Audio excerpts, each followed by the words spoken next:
And that's where we're going to start. We're going to start with some NWSL news for sure, because some record-breaking news a little bit to talk about. The youngest ever signing took place over the course of the last week or so. We're talking about midfielder Chloe Ricketts.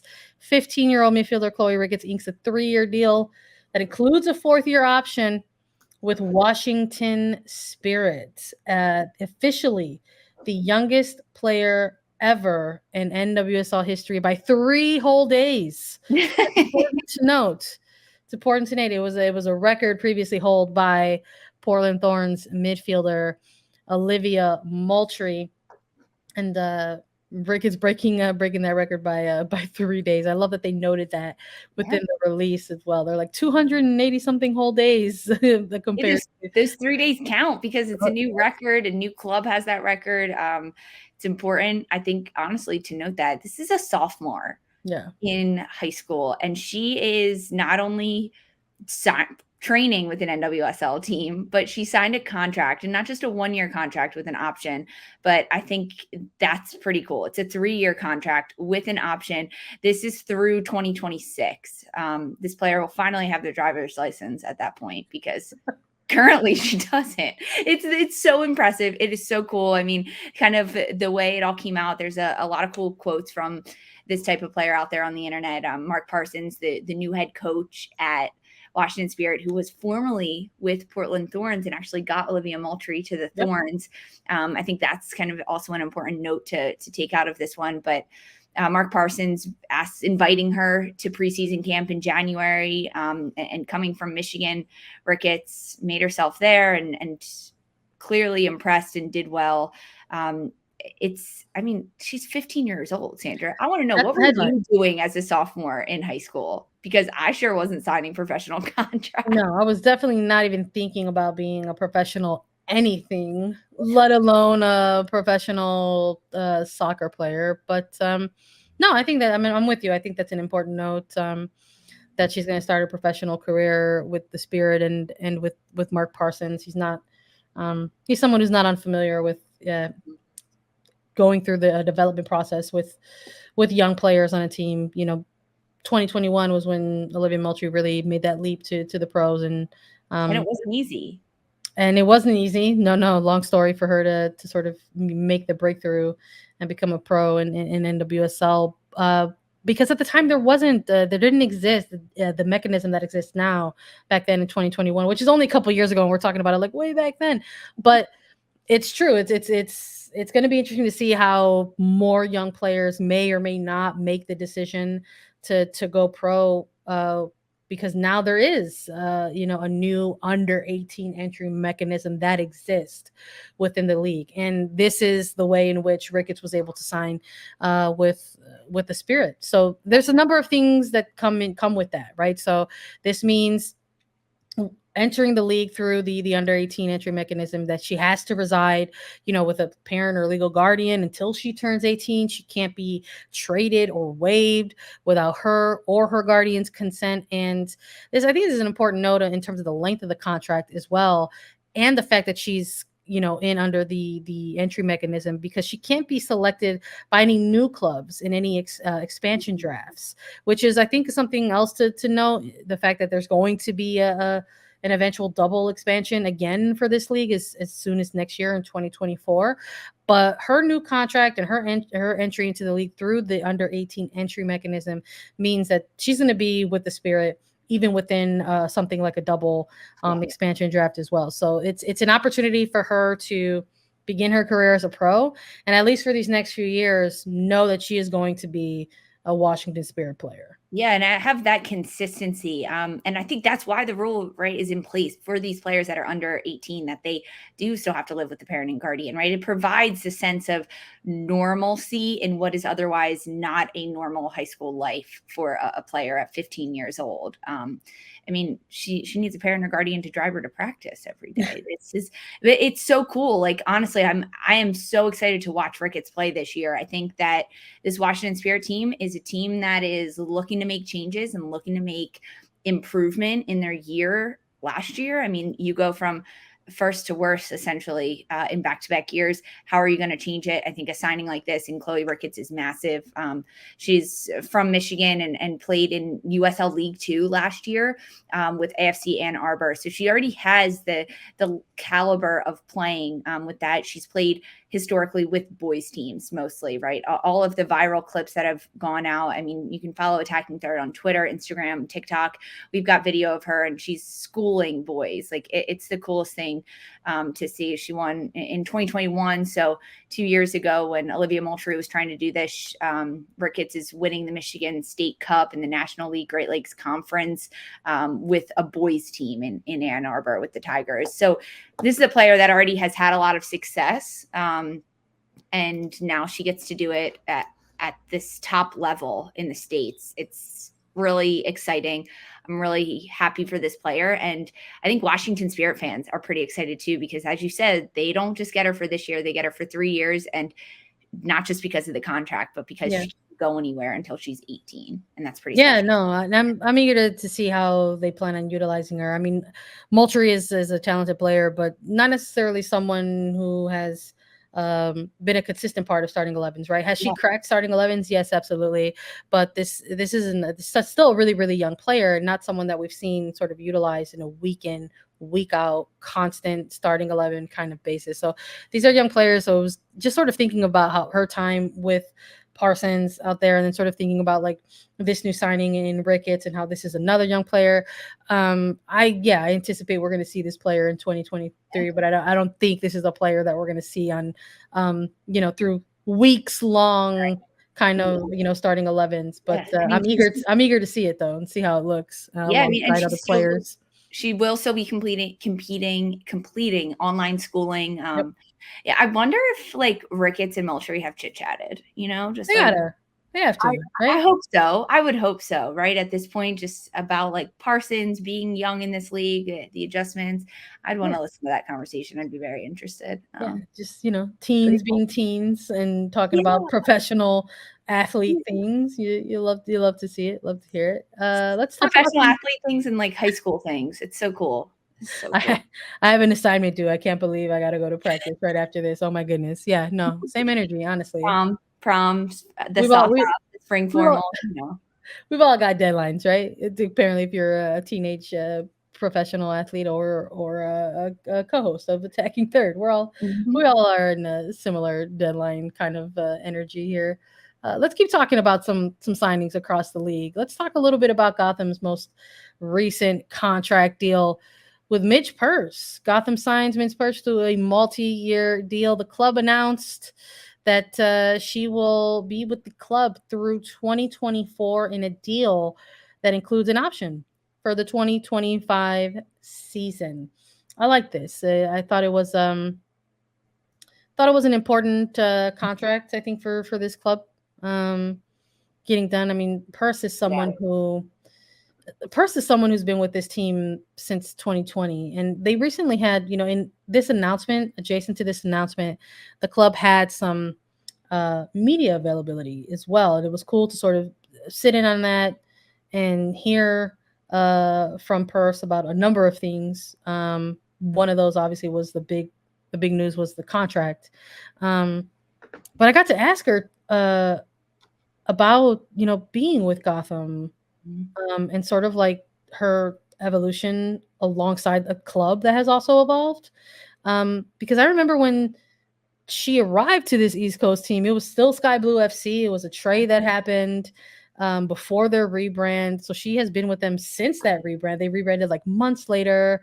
There was like this sort of renewed energy, that they had gotten these young players in. I don't know if people remember this. It was a very brief and fleeting moment in time, but Mallory Swanson was also traded to Sky Blue at the time. So there was like this synergy around this team. It wasn't just like the rebrand. It was like, oh, it's like they're gonna build something here, right?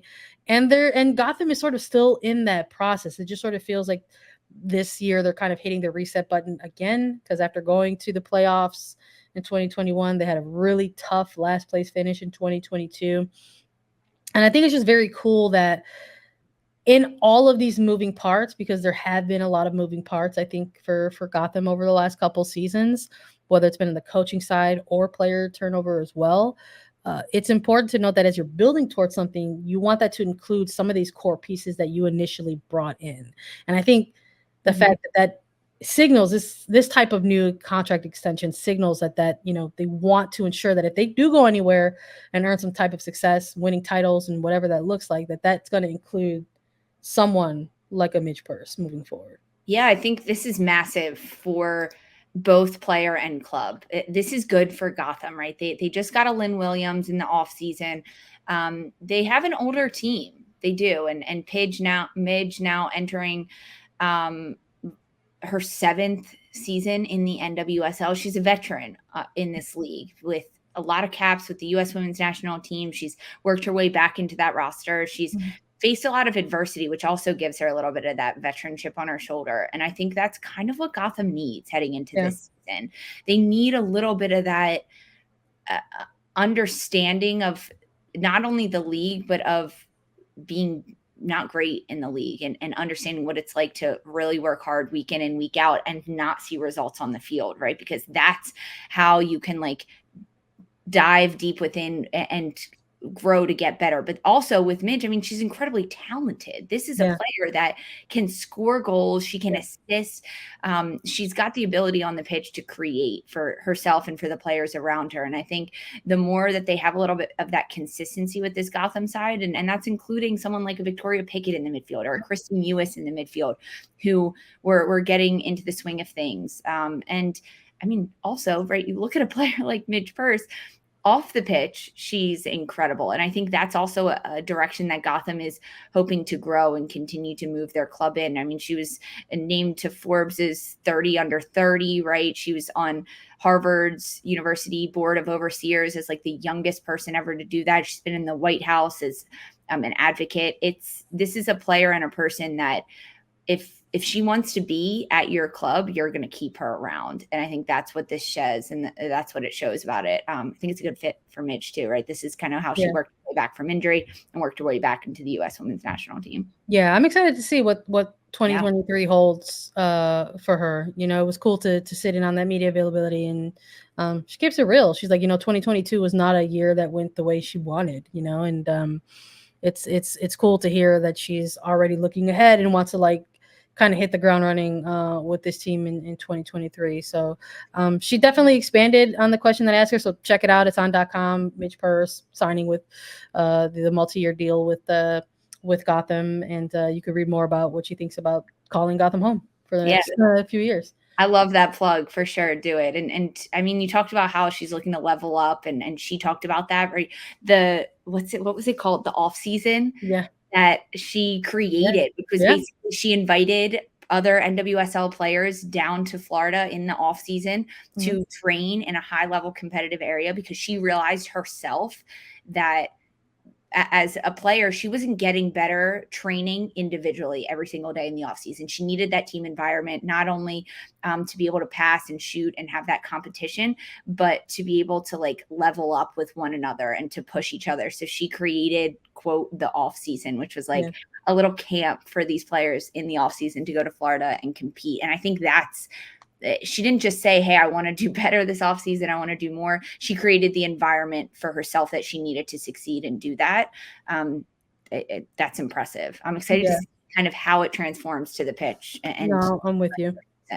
It's a big piece for them, both on and off the pitch and in and out of the locker room. The cool thing about this media availability too is we got to see the unveiling of Gotham's new kits. It was spoiled a little bit by some news within the same day, which we will talk about later in the episode. But Gotham's new kit for 2023 is out, and quote, "This kit signifies the places we are proud to represent and the continued evolution of the Gotham FC brand." If you're not joining us on our YouTube version of this episode, we've got images up for you to take a look at, but it's cool. It's still going with sort of the black and the sort of off-colored kind of, I don't know, would you call it like an off-colored teal?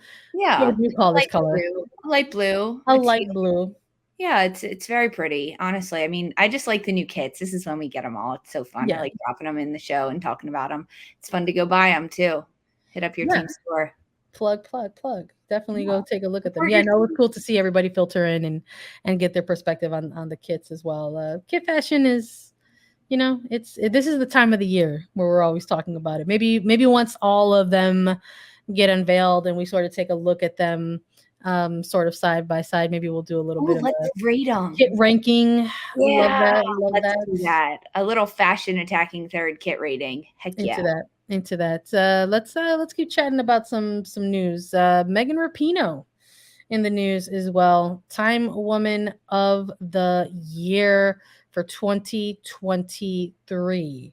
And the announcement is one of 12 extraordinary leaders chosen by Time working towards a more equal world. So shout out to Megan Rapinoe for receiving such a prestigious accolade, really. We were just chatting a little bit off mic. It's so funny when we content plan these things and we're like, God, like, I've almost lost track of some of the accolades that Megan Rapinoe has earned, really in kind of just like this short window from like even post 2019 World Cup to now. And this is just like another one of those things, that she can point to and say, yeah, she's like, I earned this too.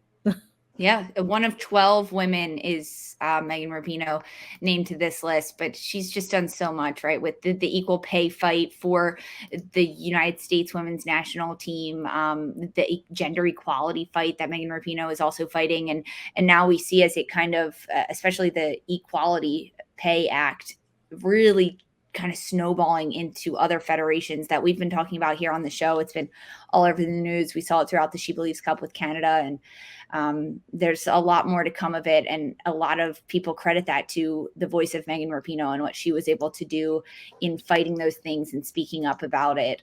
She's done a lot. She's taken a lot of big steps forward on the global stage with equal pay for the United States. But big honor for her. It's very well deserved. And yeah, I mean, there's so many things she's done. We were kind of like, wait, what else? She win this already? I mean, it's still amazing. But I was like, I think she's done this before. It was like deja vu. We were like, wait a minute. Wait, has she won this? So very cool for Rapinoe. Very, very cool. Congratulations to Megan Rapinoe. NWSL and Liga MX Femenil on tour, maybe like taking a little bit of a cue from like our theme is on tour this year, and we're getting to see in the preseason here for NWSL a lot of crossover between NWSL and Liga MX Femenil. OL Reign recently announced that partnership with Club America, and they went ahead and participated in a scrimmage with Club America. OL Reign, the victors in that one, 3-1 winners in a friendly against Club America.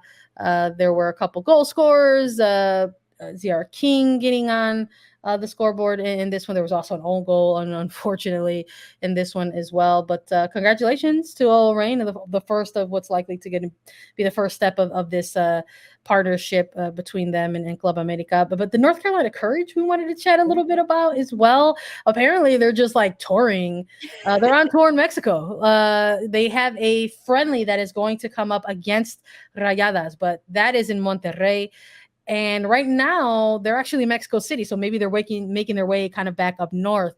But we've seen them apparently have some scrimmages against some other teams.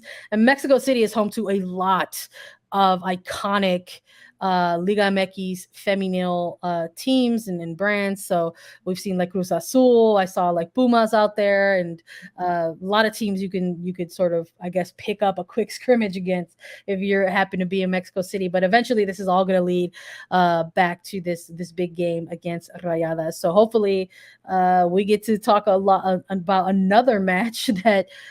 Has NWSL as the winners in it as well. We'll see what happens there. But before we pivot to a break, we got to chat about some pretty exciting news. Well, we kind of teased a little bit because we saw some sourced info dropping by Gamer Insider, but now it's official. The NWSL and EA Sports collaboration is taking off. The NWSL will be a part of EA Sports FIFA 23 beginning March 15 across any gaming platform that you utilize. So I think I saw like Xbox One, we saw PS5, I think we saw streaming there. So a lot of stuff there. They're going to be able to go ahead and compete as any of the 12 NWSL teams. They're all going to be present within the game. You could do kickoff tournament mode, head-to-head season, co-op seasons. There's going to be online friendlies, Lisa, I'm just saying. I know. And there's going to be a couple NWSL stadiums that are featured within the game, including the authentic kits, trophies, celebrations, and we mentioned the kits because when they dropped this news, everybody got to see Gotham's kit. And so it was like we're talking just hours difference from the unveiling. So scooped, right? Super cool, but with good reason. With good reason. With very good reason. This is so cool. This is so cool. I mean, I know we talked about it last week when this news did come out or whenever that was, but the fact that it's actually launching March 15th, which is just 10 days before the NWSL regular season starts, the 11th season, and all 12 teams are on here. You can play them. I think that it's very, very cool that they're doing some NWSL specific stadiums in there. I think that is so well deserved. I mean, this is the coolest thing. This is the coolest thing. I'm going to exposing myself. I'm going to start playing video games because of this. Like, I'm so jazzed about this. The fact that there's also going to be celebrations. Like, hello, I can't wait for Lola Bonta's celebrations. Like, this, I'm going to play her, score all the goals, and then just celebrate constantly and see what else she's got up her sleeves. I know that when we talked to Lola Bonta last year with Kansas City, we were like, are these preconceived celebrations? How are you coming up with these? And she was like, I just kind of do them. I get them prepared in my head, and then I just knock them down. My teammates help me out. I wonder if like now she'll be getting a little bit of like inspiration from the video game. Like, I don't know how this is. Maybe. I'm excited about it, but we got to see all the players. They did a really cool promo. We've got videos of it out on our social media as well, Attacking Third. You can see all your favorite players, your favorite stars, because every single team, all the players, this is so cool. The trailer was really cool. I loved watching the trailer. I just like, you got to see some of the kits. You got to see some of your favorite players, in video game form. And it was just so cool to see. This isn't the first time there's been, some version or iteration of women's soccer within the game, but so often it didn't include like club licensing. So we didn't see NWSL for a very, very long time. We saw the national team. We saw the national team, and you got to go and play as them, and that was in itself was pretty cool. But we slowly started to see the integration of more club teams, and so now we get to see NWSL players. And the graphics on this looks like so much better than when the national team sort of profiles came out. So it's very cool to see like all the updated graphics and all the updated imaging. And I can't wait to hopefully get to play as Tierna Davidson and score 15 goals as a defender. It'd be great. I cannot wait. I mean, when I first saw the imaging and the trailer for it, like I don't play a lot of video games, but I was like, this looks real. Like, if I were to glance at this picture, I would be like, this is a real picture of all these athletes, but it's not. That's the coolest thing. But yes, Sandra, I am ready to play. Who knows? Maybe we'll do a little live play here on YouTube. You and I against each other, and it ain't gonna be pretty. Tierna Davidson and score all the goals against me. Not gonna be pretty for sure. Yeah. Oh, who knows? We'll see. We'll have to figure it out. Stay tuned with us and to see if we're gonna have that content for you rolling forward. But